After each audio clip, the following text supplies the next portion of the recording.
ಬೆಂಗಳೂರಿನ ಯಲಹಂಕದ ಕೋಗಿಲು ಲೇಔಟ್ನಲ್ಲಿ ಕೆಲವರೆಲ್ಲ ಅಕ್ರಮವಾಗಿ ಮನೆ ಕಟ್ಟಿಕೊಂಡು ಮನೆ ಡೆಮಾಲಿಷ್ ಮಾಡಿ ಕೊನೆಗೆ ಯಾರ್ಯಾರೋ ಮಧ್ಯಪ್ರವೇಶ ಮಾಡಿ ಸರ್ಕಾರ ತರಾತುರಿಯಲ್ಲಿ ಅವರೆಲ್ಲರಿಗೂ ಮನೆ ಕೊಡೋದಕ್ಕೆ ರೆಡಿಯಾಗಿದೆ. ಈ ವಿಚಾರದ ವಿರುದ್ಧವಾಗಿ ಬಿಜೆಪಿ ಹೋರಾಟ ಮಾಡ್ತಾ ಇದೆ. ಕೋಗಿಲು ಲೇಔಟ್ ನಿವಾಸಿಗಳಿಗೆ ಫಟಾಫಟ್ ಮನೆ ಭಾಗ್ಯ ಇನ್ನೂ ಸಿಕ್ಕಿಲ್ಲ. ಆದರೆ ರಾಜೀವ್ ಗಾಂಧಿ ವಸತಿ ನಿಗಮಕ್ಕೆ ಬಿಜೆಪಿ ನಾಯಕರು ಭೇಟಿ ಕೊಟ್ಟಿದ್ದಾರೆ. ಇವತ್ತು ಫಕೀರ್ ಲೇಔಟ್ನಲ್ಲಿ ನಿವಾಸಿಗಳು ಪ್ರತಿಭಟನೆ ಮಾಡ್ತಾ ಇದ್ದಾರಂತೆ. ಬಿಜೆಪಿ ನಾಯಕರ ವಿರುದ್ಧ ಅಕ್ರಮ ನಿವಾಸಿಗಳು ಪ್ರತಿಭಟನೆ ಮಾಡ್ತಿರೋದು. ನಮ್ಮ ಕಷ್ಟಕ್ಕೆ ಸ್ಪಂದಿಸುತ್ತಿಲ್ಲ ನೀವು ಅಂತ ಅವರ ಆಕ್ರೋಶ.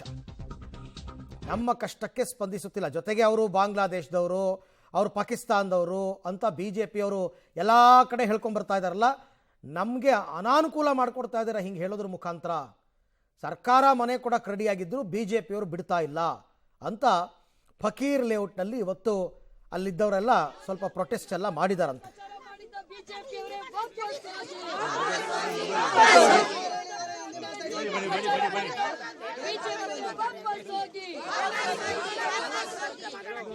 ಜನ ವಿರೋಧಿ ಬಿಜೆಪಿಗೆ ಧಿಕ್ಕಾರ, ಜನ ವಿರೋಧಿ ಬಿಜೆಪಿಗೆ ಧಿಕ್ಕಾರ. ಬಿಜೆಪಿಯವರು ವಾಪಸ್ ಹೋಗಲಿ, ಬಿಜೆಪಿಯವರು ವಾಪಸ್ ಹೋಗಲಿ.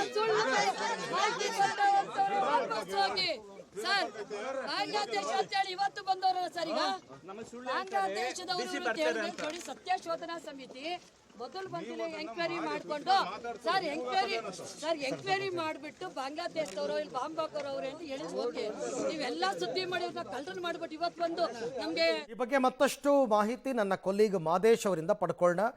ಪ್ರತಿಭಟನೆ ಸ್ಥಳದಿಂದಲೇ ನನ್ನ ಜೊತೆ ನೇರ ಸಂಪರ್ಕಕ್ಕೆ ಸಿಗ್ತಾ ಇದ್ದಾರೆ. ಎಸ್ ಮಾದೇಶ್, ಈಗ ಬಿಜೆಪಿಗರ ವಿರುದ್ಧ ಇವರ ಪ್ರತಿಭಟನೆ ಯಾಕೆ ಮತ್ತೆ ಏನು ಹೇಳ್ತಾರೆ ಇವರೆಲ್ಲ? ಅರವಿಂದ, ಬಿಜೆಪಿ ಮಾತ್ರ ಅಲ್ಲ, ಕಾಂಗ್ರೆಸ್ ವಿರುದ್ಧ ಕೂಡ ಇವರು ಆಕ್ರೋಶವನ್ನು ವ್ಯಕ್ತಪಡಿಸ್ತಾ ಇದ್ದಾರೆ. ಇಲ್ಲಿಗೆ 2 ವಾರ ಮುಕ್ತಾಯ ಆಯಿತು. 2 ವಾರ ಆದರೂ ಕೂಡ ನಮಗೆ ಸೂರನ್ನ ಕೊಡ್ತೀವಿ ಅನ್ನುವಂಥದ್ದು ಹೇಳಿದ್ರು. ಆದರೆ ಇನ್ನೂ ಕೂಡ ನಮಗೆ ಮನೆಯನ್ನು ಕೊಡುವಂಥ ಕೆಲಸವನ್ನು ಮಾಡಿಲ್ಲ, ನಮಗೆ ವ್ಯವಸ್ಥೆ ಮಾಡಿಲ್ಲ, ನಮ್ಮನ್ನು ಈ ರೀತಿಯಾಗಿ ಬೀದಿಗೆ ತಳ್ಳಿದ್ದಾರೆ ಅನ್ನುವಂಥ ಆಕ್ರೋಶವನ್ನು ಇವರು ವ್ಯಕ್ತಪಡಿಸ್ತಾರೆ. ಅನ್ನೋದು ಒಂದು ಕಡೆ ಸರ್ಕಾರ ಮನೆಯನ್ನು ಕೆಡವಿ ಇದ್ದಂಥ ಮನೆಯನ್ನು ಕೊಡ್ತಾ ಇಲ್ಲ, ನಮಗೆ ವ್ಯವಸ್ಥೆ ಮಾಡಿಕೊಡ್ತಾ ಇಲ್ಲ. ಇನ್ನೊಂದು ಕಡೆ ಬಿಜೆಪಿಯ ಶಾಸಕರುಗಳಾಗಿರ್ಬೋದು, ನಾಯಕರುಗಳು ಬರ್ತಾರೆ, ಆದರೆ ನಮ್ಮನ್ನು ಯಾರು ಕೂಡ ಮಾತಾಡಿಸ್ತಾ ಇಲ್ಲ. ಕೇವಲ ಅವರು ಬಂದು ಆರೋಪ ಮಾಡ್ತಾರೆ, ಅಂದರೆ ಪಾಕಿಸ್ತಾನ, ಬಾಂಗ್ಲಾದೇಶ ಅಂತ ಮಾತಾಡ್ತಾ ಹೋಗ್ತಾರೆ. ನಮ್ಮ ಬಳಿ ಯಾವುದೇ ರೀತಿಯಂಥ ಮಾತುಗಳನ್ನು ಕೂಡ ಅವರು ಆಡ್ತಾ ಇಲ್ಲ ಅನ್ನುವಂಥ ಆಕ್ರೋಶವನ್ನು ಇಲ್ಲಿನ ಜನ ವ್ಯಕ್ತಪಡಿಸ್ತಾ ಇರುವಂಥದ್ದು. ಇಲ್ಲಿನ ಜನ ಇದ್ದಾರೆ, ಅವ್ರನ್ನ ನೇರವಾಗಿ ಮಾತಾಡಿಸ್ತೀನಿ. ಬಿಜೆಪಿಯವರು ಬಂದಿದ್ರು, ಶಾಸಕರು ಬಂದಿದ್ರು ಸತ್ಯಶೋಧನಾ ಸಮಿತಿ ಅಂತ ಇಲ್ಲಿ ಮಾಹಿತಿಯನ್ನು ಕಲೆ ಹಾಕೋದಕ್ಕೆ. ಏನೆಲ್ಲ ಮಾತಾಡಿದ್ರು ಸರ್? ನಮ್ಮ ಹತ್ರ ಏನು ಮಾತಾಡಿಲ್ಲ, ಸೀದಾ ಎಕ್ದಮ್ ಬಂದರು, ಡೌನ್ ಹೇಳಿದ್ರು. ಅಲ್ಲಿ ಹೋಗ್ಬಿಟ್ಟು ಮೀಡಿಯಾ ಮುಂದೆ ನೀವೆಲ್ಲ ಅಲ್ಲೇ ಇದ್ರಲ್ಲ, ನಿಮ್ಮ ಮುಂದೆ ಹೇಳಿದ್ರು ಅವರು, ನಮ್ಮ ಹತ್ರ ಇದೆ ನಮ್ಮ ಹತ್ರ ಡಾಕ್ಯುಮೆಂಟ್ಸ್ ನಿಮ್ದೆಲ್ಲ ಬಂದಿದೆ, ಯಾರು ಒಳ್ಳೆಯವರು ಯಾರು ಕೆಟ್ಟವರು, ಯಾರು ಒರಿಜಿನಲ್ ಯಾರು ಡೂಪ್ಲಿಕೇಟ್ ಅಂತ ಈ ಥರ ಹೇಳ್ಕೊಂಡು ಅವ್ರು ಮುಂದೆ ಹೋದರು. ಆದರೆ ಏನು ಅವರು ನಮಗೆ ಆಶ್ವಾಸನೆಯೂ ಕೊಟ್ಟಿಲ್ಲ, ಏನಾಗುತ್ತೆ ಅಂತಲೂ ನಮಗೇನು ಮೆಸೇಜು ಕೊಟ್ಟಿಲ್ಲ. ಬರೀ ಅವ್ರು ಕಾಂಗ್ರೆಸ್ ಸರ್ಕಾರ ಕೊಡ್ತೀವಿ ವಸತಿ ಅಂತ ಸೌಲಭ್ಯ ಅಂತ ಹೇಳ್ತಾ ಇದ್ದಾರೆ. ಬಿಜೆಪಿಯವರು ಅಡ್ಡದಾರಿ ತಪ್ಪಿಸ್ತಾ ಇದ್ದಾರೆ. ಅದು ಇದು ಬಾಂಗ್ಲಾದೇಶಿಗರು, ಪಾಕಿಸ್ತಾನವರು ಅಂತ ಹೇಳಿಬಿಟ್ಟು. ಇದಕ್ಕೆ ನಾನು ಹೇಳೋದು ಏನಂದರೆ, ಯಾರೂ ಇಲ್ಲಿ ಬಾಂಗ್ಲಾದೇಶವರು ಇಲ್ಲ, ಇಂಡಿಯನ್ಸೇ ಇರೋದು, ಭಾರತೀಯರೇ ಇರೋದು. ಕನ್ನಡಿಗರು ಸ್ವಲ್ಪ ಜನ, ಇಂಡಿಯನ್ ಸ್ವಲ್ಪ ಜನ, ಎಲ್ಲರೂ ಒಗ್ಗಟ್ಟಾಗಿ ಇಲ್ಲಿ ಇದ್ದೀವಿ. ನಾವು ಸಂಸಾರ ಮಾಡ್ಕೊಂಡು ಯಾರ್ದು ಏನು ಗಲಾಟೆ ಇಲ್ಲ.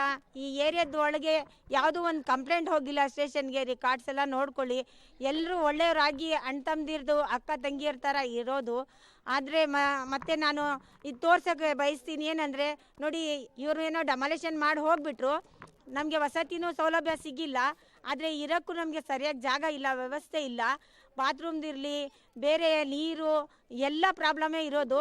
ಅದರಲ್ಲಿ ಚಿಕ್ಕ ಮಕ್ಕಳು ಸ್ಕೂಲ್ಗೆ ಹೋಗ್ತಾಯಿದ್ರು, ಈ ಮಕ್ಕಳಿಗೆ ಸ್ಕೂಲ್ ಇಲ್ಲ. ಯಾವತ್ತು ಡೆಮಾಲಿಷನ್ ಆಯಿತು ಆವತ್ತಿಂದ ಅವ್ರ ಅಟೆಂಡೆನ್ಸ್ ಆಬ್ಸೆಂಟ್ ಆಗಿದೆ.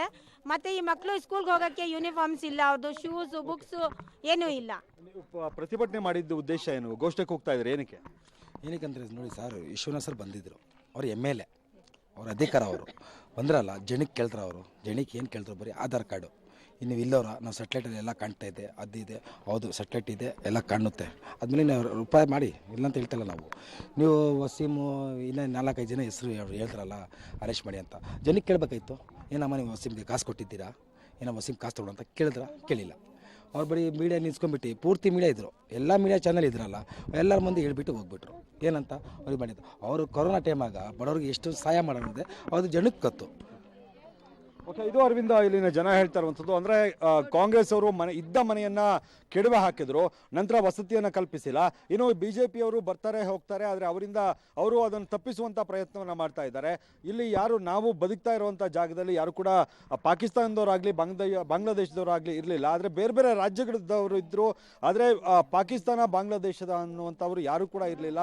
ನಾವೆಲ್ಲರೂ ಕೂಡ ಕನ್ನಡ ಮಾತಾಡುವಂಥವ್ರು, ದಯವಿಟ್ಟು ನಮ್ಮನ್ನ ಪರಿಗಣಿಸಿ ಅನ್ನುವಂಥ ಒತ್ತಾಯವನ್ನು ಇವರು ಮಾಡ್ತಾ ಇದ್ದಾರೆ. ಜೊತೆಗೆ ಬಿಜೆಪಿ ಅವರು ಬಂದಂತ ಸಂದರ್ಭದಲ್ಲಿ ಇವರು ಘೋಷಣೆಗಳನ್ನ ಕೂಗಿ ಅವರ ವಿರುದ್ಧ ಆಕ್ರೋಶವನ್ನ ವ್ಯಕ್ತಪಡಿಸ್ತಾ ಇದ್ರು. ಜೊತೆಗೆ ಕಾಂಗ್ರೆಸ್ ವಿರುದ್ಧ ಕೂಡ ಇವರೆಲ್ಲರೂ ಆಕ್ರೋಶವನ್ನ ಸದ್ಯಕ್ಕೆ ವ್ಯಕ್ತಪಡಿಸ್ತಾ ಇರುವಂಥದ್ದು. ಅರವಿಂದ್, ಥ್ಯಾಂಕ್ ಯು ಮಹೇಶ್, ತಮ್ಮ ಎಲ್ಲ ಮಾಹಿತಿಗಾಗಿ ಧನ್ಯವಾದ. ಬಟ್ ದಾಖಲೆಗಳ ಪರಿಶೀಲನೆಯನ್ನ ಮಾಡ್ತಾರೆ ಸಂಬಂಧಪಟ್ಟ ಅಧಿಕಾರಿಗಳು. ನೀವು ಸ್ಥಳೀಯರ, ಹೊರಗಿನಿಂದ ಬಂದಿರೋರ, ಮುಖ್ಯಮಂತ್ರಿ ಸಿದ್ದರಾಮಯ್ಯನವರೇ ಮೊದಲನೇ ದಿನನೇ ಹೇಳ್ಬಿಟ್ಟು ದೇ ಆರ್ ಆಲ್ ಮೈಗ್ರೆಂಟ್ಸ್, ವಲಸಿಗರು ಅಂತ ಅಂದ್ಬಿಟ್ಟು.